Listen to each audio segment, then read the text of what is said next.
There's a version of physiological stress that's intentional. And then there's a version of it that most people are living with all day and they're not even realizing it. Same physiology, but very different outcomes. Let's look at what happens when we do a workout. Whether it's hitting the heavy bag, doing a Peloton ride, or tackling an intense session with your personal trainer. Your system shifts into a stress response. Heart rate goes up, focus is narrowed, energy is mobilized, and then you're ready for action. In this context, it's intentional. The stress is directed. It has a clear beginning and a clear end. But for most people, this same state is running constantly. And that's where the problems begin. Over the past couple of weeks, we've been looking at stress from a couple of different angles. First, stress in macro, what's happening in the world and how that creates internal stress. Then stress in micro, the everyday moments that shouldn't be a big deal, but somehow they are. And if you missed those, it's worth going back and checking those episodes out because this all builds on itself. Because now we're going a layer deeper into something that most people don't think about clearly, which is how does stress actually show up in your body? When most people think about stress in the body, they think about things like not enough sleep, working too much, overtraining, burnout, and yes, that's definitely part of it, but that's not the whole picture because your body isn't just responding to what you do to it, it's responding to how you live inside of it.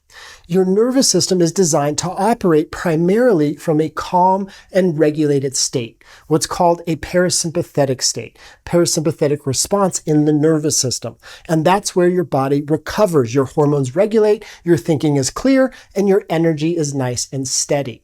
Like going on a hike, for example, you're grounded, you're present, and you're at ease in your body. But most people, they're not living there. They're living in the opposite, a constant low-level fight or flight response. And here's the problem. That state was never meant to be sustained over time.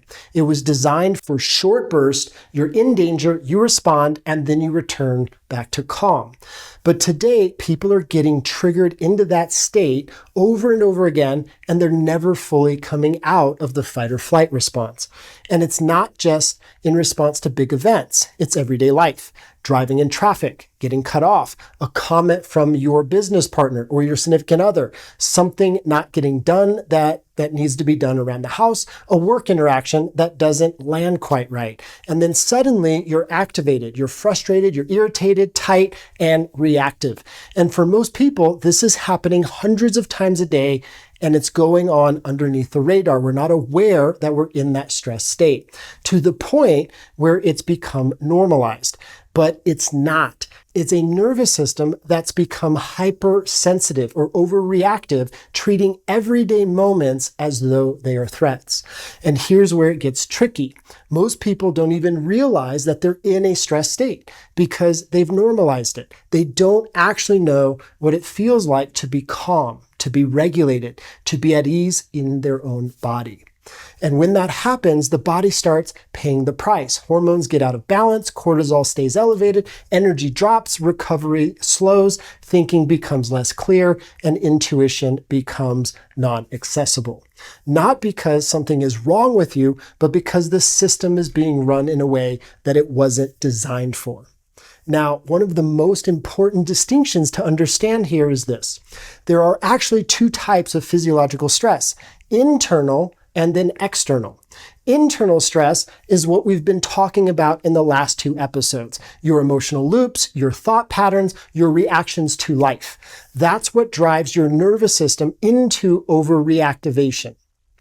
External stress is very different. This is what you've been doing to your body physically. Not sleeping enough, overworking, overtraining, constant stimulation, not giving your body the time it needs to recover properly. And here's the key. These two interact. If your body is physically exhausted, it becomes much harder to regulate emotionally. And if you're emotionally dysregulated, it drains your body. And now you're stuck in a loop, burning energy internally while demanding more externally. And eventually the body says, no more. I can't do it. This is where most people miss it. They try to solve stress in one direction. They either try to think better or they try to rest more. but they're not looking at the full system.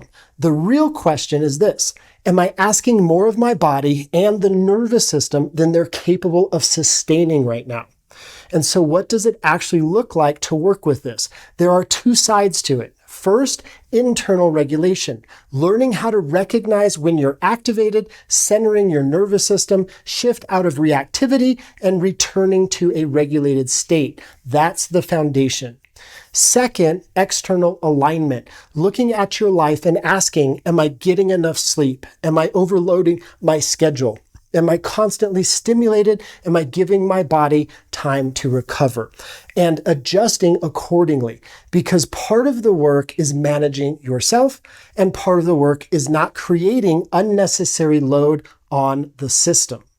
When you start to get this right, everything will improve. You have more energy, your thinking becomes more clear, your emotional responses stabilize. You feel better in your body, you perform better in your life, and most importantly, you regain access to your intuition, because just like we've talked about in the intuition series, none of that is available when your system is in a constant stress response. And so this is why stress really matters, not just because of how it feels, but because of what it blocks. And it's also why we do the work that we do inside programs like the Power Series and Reset, because this isn't something that you figure out once and then it's done. It's something that you train. And when you do, your body becomes an asset again, not something that you're fighting. If you want to go deeper with this and you prefer to learn in different formats, you can find this on the connectionfix blog or on the connectionfix podcast. Use whatever format that you train best with. And before I wrap, just take a moment and notice this. Today, where in your life were you asking more of your body than it was actually able to give? Was it lack of sleep, constant stimulation, overwork, or emotional load?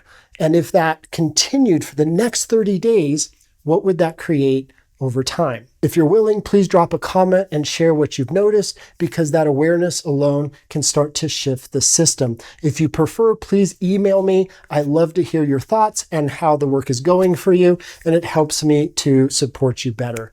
More soon, and I look forward to seeing you in the next one.